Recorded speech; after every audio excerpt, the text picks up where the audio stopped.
Economia não é um jogo de soma zero, não é um bolo fixo. Riqueza não é obtida por meio de expropriação dos outros. Imagina se os países desenvolvidos ficaram ricos explorando os países miseráveis. Então, isso é uma balela leninista, marxista, que infelizmente domina a mentalidade dos nossos esquerdistas, né? O ministro da Defesa, José Múcio, afirmou que a ideologia do governo Lula está barrando uma licitação para a compra de equipamentos militares de Israel. Múcio disse que o Brasil precisa separar as questões ideológicas das necessidades das Forças Armadas. Vamos ver. A questão diplomática interfere na defesa. Houve agora uma concorrência, uma licitação, venceram os judeus. O povo de Israel, com essa licitação pronta, mas por questões ideológicas nós não podemos aprovar. Vamos lá, Constant, começo contigo sua análise sobre essa fala. Bom, em primeiro lugar, isso é lamentável, né? Uma fala, não a do Múcio em si, a que ele está retratando, né? Essa mensagem que vem do ministro da Defesa acerca da ingerência do Palácio do Planalto numa licitação do Exército é assustador. O que ele está revelando ali é que tem uma certa ideologia que impede o governo brasileiro de comprar em licitações de judeus. Ele mencionou. Israel não tem só judeu, né? É uma democracia plural, inclusive no Knesset, o parlamento israelense, tem drusos, muçulmanos, tem minorias que chegam a 15%, 10%, 12%, depende do ano, que não são judeus, né? Mas tinha uma certa ideologia que tinha ojeriza a judeus, judeofobia. Queria até propor uma solução final a eles, né? Para essa questão judaica. Era o nacional-socialismo do Hitler, aquele do bigodinho, aquele que Lula, numa entrevista para Playboy lá atrás, conseguiu elogiar. Não pelas ideias em si, pela ideologia, mas pela determinação de fazer o seu sonho virar realidade, né? De correr atrás do seu sonho. Essa determinação impressionou positivamente Lula, que na mesma entrevista elogiou outros genocidas e sanguinários como Fidel Castro, Mao Tse Tung e o carniceiro Che Guevara. Então, está tudo em casa, é tudo totalitário, tudo socialista de alguma forma, nacional ou não, né? E essa tentativa essa determinação de fazer o seu sonho virar realidade custou a vida de 6 milhões de judeus. Eu não acho que Lula tenha essa ambição, mas sem dúvida ele quer eliminar os judeus, né, das licitações do governo, pelo menos. E está apoiando, de certa forma, aqueles que querem aí sim varrer Israel do mapa, que são os neonazistas de hoje, liderados pelos ayatolás xiitas do Irã. Então, veja, Brown, o quão grave é isso, né? Isso, em primeiro lugar, é crime hediondo no Brasil, inafiançável. Você discriminar com base em raça, etnia ou credo religioso.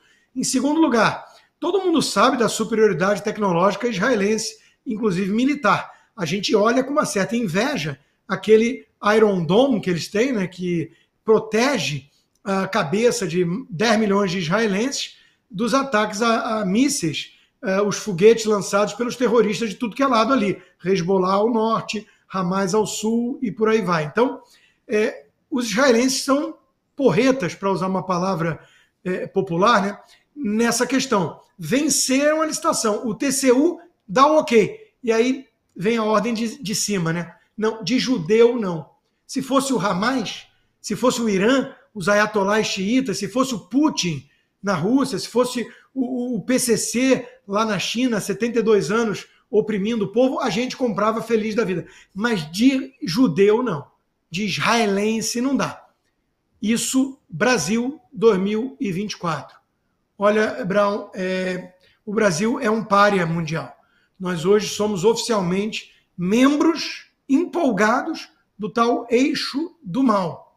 E eu me pergunto apenas uma coisa: como dormem todos aqueles que fizeram o L para salvar a nossa democracia e acordaram com o Brasil dizendo: se é empresa de judeu, está barrada? Agora, Fabi, será que pode ter alguma consequência para o ministro, para o José Múcio, que veio a público, expôs esse fato tão grave, né, como o Constantino estava falando, expôs, colocou no ventilador, né, isso que o governo Lula fez. Será que ele pode também sofrer alguma consequência, Fabi?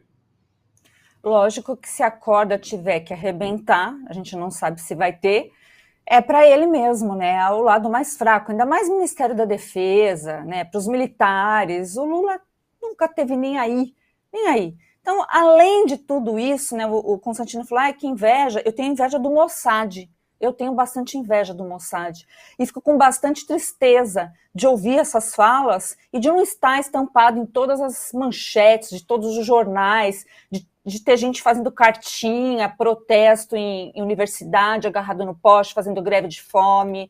Eu fico chocada, porque como assim? A gente não pode trazer de Israel, que realmente é bom nisso, né? Não é nem problema técnico, não existe dúvida em relação a isso, porque o Lula e seus asseclas e quem está ali não curte judeus. Aí tem gente que vem brigar e fala, ele não é antissemita, não é antissemitismo, é antisionismo. Você que falar isso para mim, vai catar um coquinho na descida para eu ser educada, sabe? Vai lá, cata um coquinho, dá uma olhadinha pro lado, porque, pelo amor de Deus, tanto faz a palavra que você for usar, mas é assim, está sendo assim, e isso está na nossa Constituição. Vocês não são os defensores da Constituição, então, pois é, isso é crime, né? É crime, é racismo. Os judeus são considerados uma etnia, viu, seus malucos? Os malucos são vocês, os extremistas são vocês, que têm a capacidade de vetar algo que vai fazer mal para o Brasil não ter essa tecnologia. Parabéns. Vou contratar da onde? Da Venezuela? Não vou nem dar ideia, porque se bobear né? Aí a licitação vale. Agora, o Múcio ele vai arcar com as consequências, o Brown. Eu acho que ele já está até pondo na conta. Se bobear, ele já está até cansado, né? Servir essa galera aí não é fácil ainda fazer cara de paisagem para quando o ditador vem nos visitar. Bem difícil a missão.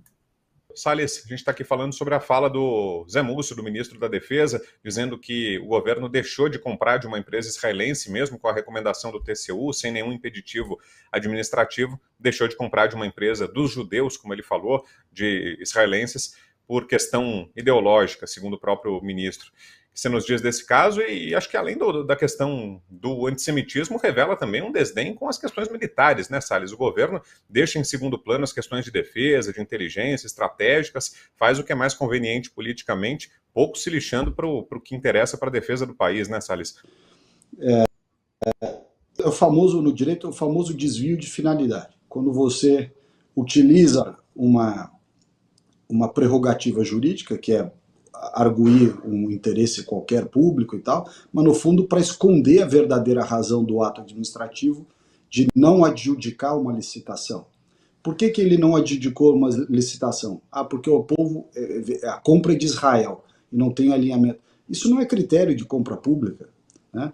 Aquela outra história que ele diz ali no vídeo, que é não pudemos vender arma para a Alemanha, porque a Alemanha ia fornecer para a Ucrânia, que a Ucrânia ia bombardear a Rússia. Bom, mas não é problema nosso. Nós somos agora rastreador de venda de produto. Se é do interesse público brasileiro se livrar de uma carga de armamento, de munição, que está nos custando manter, está se degradando, está se deteriorando, e nós não queremos ficar com ela, você é obrigado a vender.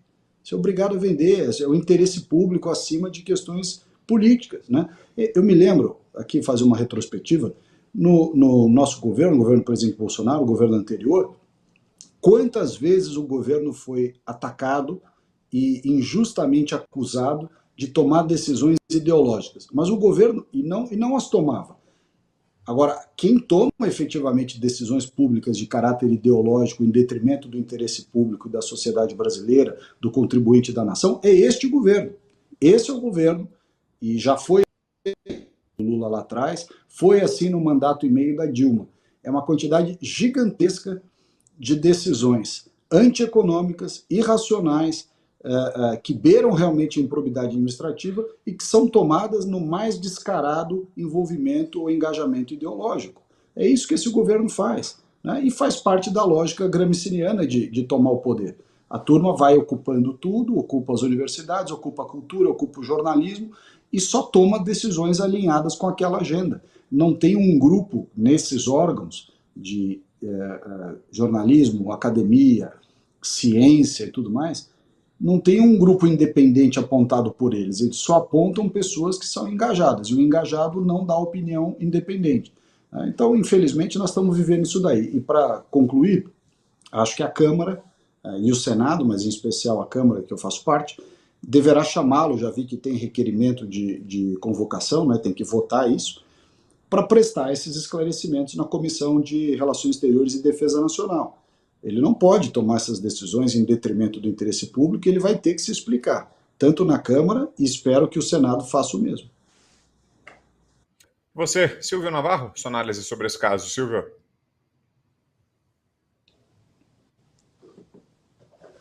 Também não estamos te ouvindo, não, Silvio. Também não está chegando.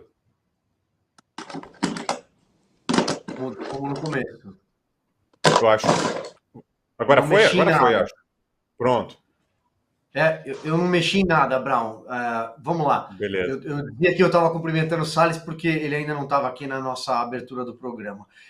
Eu acho que, e ele trouxe todo o aspecto administrativo, que evidentemente, inclusive já passou pelo crivo, entre aspas, do TCU, né? Ou seja, merece explicações, precisa explicar. E a Câmara e o Senado, acho que as duas casas deveriam convocá-lo para tal. Eu vou pegar aqui um ponto que o Rodrigo deixou no começo do comentário dele, que é o antissemitismo.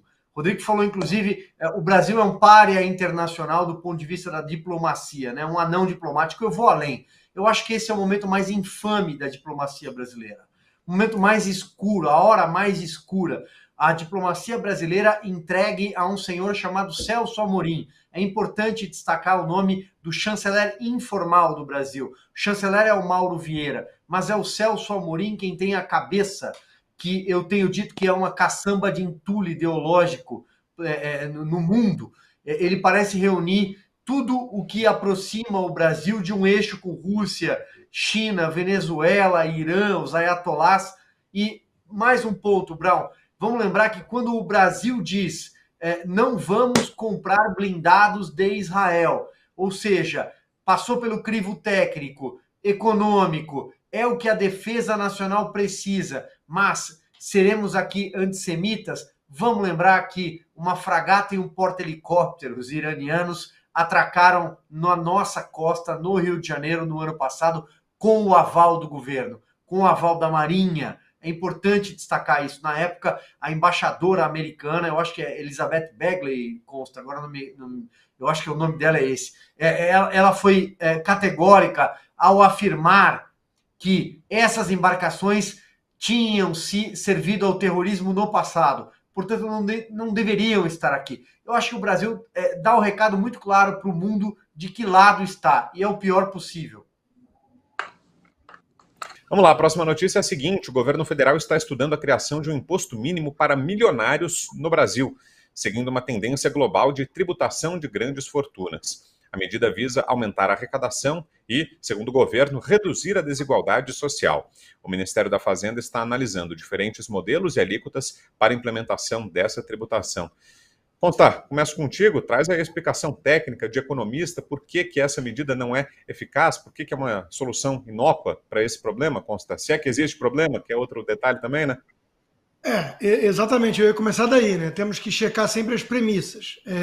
A desigualdade é um problema em si. Se alguém está mais rico e eu não fiquei mais pobre, será que isso faz mal para mim? Faz mal para os invejosos. Economia não é um jogo de soma zero, não é um bolo fixo. Riqueza não é obtida por meio de expropriação dos outros. Imagina se os países desenvolvidos ficaram ricos explorando os países miseráveis.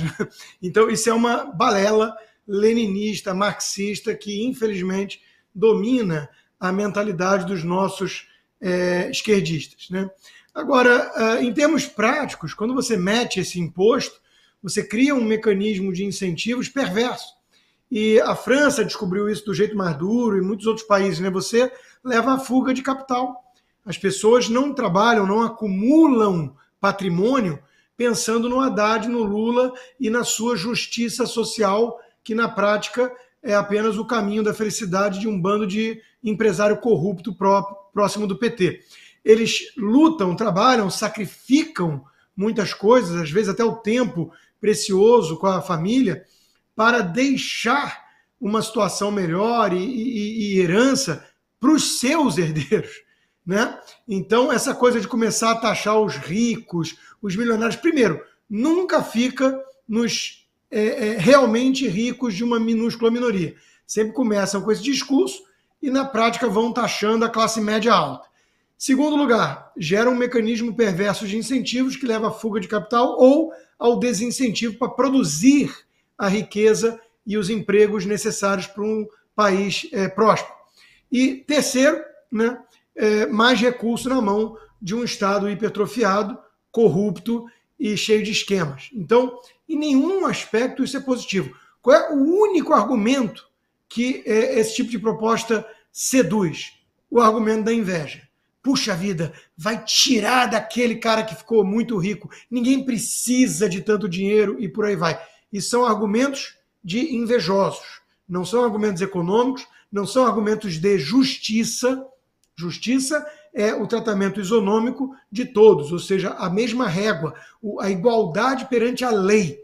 A justiça é cega. Agora, quando você levanta a venda do olho da justiça e começa a falar, aquele cara ali está rico demais, para que isso? Daqui que eu vou distribuir ao meu bel prazer, dentro da minha visão pré-concebida de justiça, uma justiça cósmica, para usar uma expressão do Thomas Sowell, de um livro brilhante dele, aí você saiu do campo da economia, do campo da justiça, do direito, e entrou no campo da inveja e do socialismo, que é a igualdade de resultados, que é, no fundo, a idealização da inveja. E você, Salles, o que acha da ideia?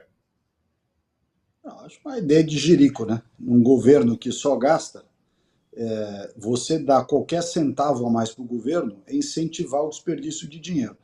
Eu acho que a grande discussão é a seguinte: o governo deveria já há muitos anos, e não só esse governo, como governos anteriores, o próprio governo do Lula lá atrás, vou voltar novamente, né? Lula, Dilma, todos.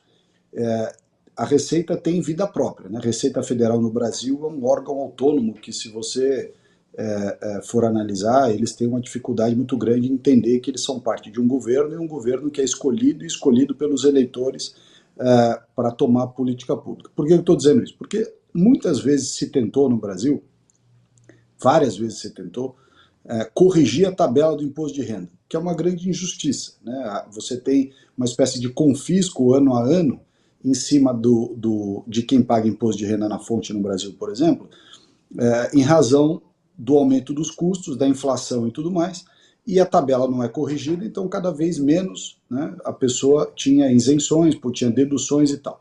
Então, a pauta de atualização da tabela de imposto de renda, da isenção e de tudo isso, é uma pauta boa.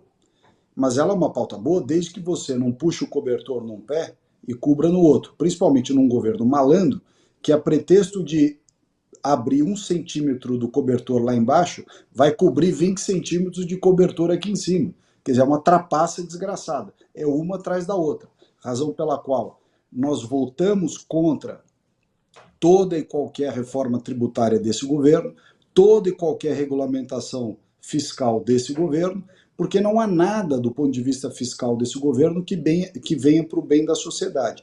Tudo que esse governo pensa, tudo que ele formula, é para sacanear o cidadão, é para tungar o contribuinte. E essa proposta é mais uma, disfarça de algo que é importante, que é a correção da tabela do imposto de renda. Quer dizer, eu te dou 10 centavos de vantagem, te tomo 10 reais para te dar 10 centavos. Então, esse é um mecanismo que esse governo tem usado diuturnamente.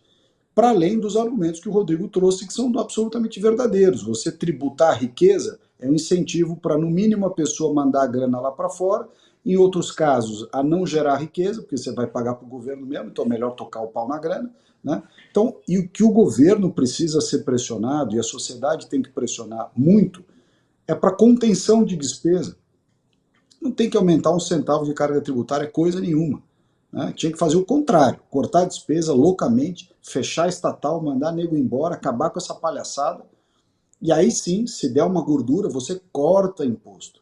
Você diminui a despesa primeiro, vai dar um superávit, esse superávit tem que ser usado para reduzir imposto. O problema é que a ciranda financeira, a ciranda de raciocínio desse governo é o inverso. Gasta, gasta, gasta, gasta, depois arrocha o setor privado para poder cobrir a gastança, a incompetência e a corrupção, que já vai começar a aparecer. Pode começar a olhar os setores aí, setor de energia, âmbar, não sei o que lá, já vai ter venda de carteira de Banco do Brasil, venda de carteira de não sei que banco, de Caixa Econômica, já começa, já está acontecendo, que não está explodindo, já começa a explodir as sacanagens todas que esse governo já voltou a fazer de maneira descarada, que ainda não surgiu na imprensa, mas vai surgir. Ô Silvio, e trazendo um outro aspecto, a gente fala muito de insegurança jurídica, de como isso afugenta os investidores do Brasil. Será que uma medida como essa, de taxação de grandes fortunas, também não vai nesse sentido, não piora esse cenário, Silvio? Não, é claro que sim, Brown. Eu acho que para não repetir até tudo que o Rodrigo trouxe, o Salles, bom, é um governo que em momento nenhum faz um aceno a uma reforma administrativa, faz um aceno a cortar, a enxugar a máquina que é caríssima e é uma máquina lenta, né? Não é uma máquina que funciona. O brasileiro é um pagador de impostos cada vez mais taxado, sempre que a esquerda está no poder, algum ministro, algum líder, algum prefeito, por exemplo, acaba apelidado, né? Temos o Taxade, temos a Martaxa, é mais ou menos assim. Sempre que eles chegam ao poder, a taxa aparece. Claro, vamos onerar, mas não, isso não é devolvido do ponto de vista de serviços. Não é devolvido para o cidadão não tem acesso à saúde pública melhor, à educação melhor, nada. Segurança pública, não. Então, a gente precisa entender para onde é que vai o dinheiro. O dinheiro vai para gastar, porque é um governo perdulário. Então, Brown, eu não vou repetir o que foi colocado aqui, mas tem uma sugestão. Por exemplo, taxar os gastos da Janja da Silva, por exemplo, dos passeios que ela tem feito ao exterior. Taxar um pouco mais as viagens presidenciais. É claro que eu estou falando aqui, é uma metáfora, é uma brincadeira, mas é um governo que gasta demais. E talvez as viagens de luxo ao exterior, o ano passado foram 62 dias no exterior. Esse ano aqui, provavelmente, se nos próximos meses algumas agendas no exterior forem cumpridas, vai chegar mais ou menos na mesma linha, na mesma régua. Precisa gastar tanto, até porque os cartões corporativos também são sigilosos, né? Então, vamos olhar um pouquinho para o que o governo gasta antes de onerar mais, antes de jogar mais imposto nas costas do brasileiro que já paga muito. Você, Fabi? Também, né? Pouquíssimo a acrescentar, é isso mesmo. E a gente lembra que esse governo, ele quer realmente só gastar. Olha só, o Salles falou de economia, não seja injusto aí, eles economizaram, não fizeram a licitação com os tanques, né, de Israel, justamente quando a Bolívia acaba de se militarizar, né, e a fronteira está super perigosa. Olha só que governo inteligente, esperto, diligente, né, cumpridor das regras e que sim, protege demais a soberania brasileira. Gente, é óbvio, para quem não entendeu, eu estou sendo bastante irônica, né? A gente olha, vai taxar também grande fortuna, quer a desigualdade social, qual que é o grande problema deles? Eles querem igualar todo mundo, miserável, né? Só eles, assim como na própria Venezuela, você vai lá, tem um bairro super rico, um shopping super rico, um mercado super rico, né, que é só dos amiguinhos. Isso aí é o céu para eles, é isso que querem fazer com o Brasil. Alguém tem dúvida disso?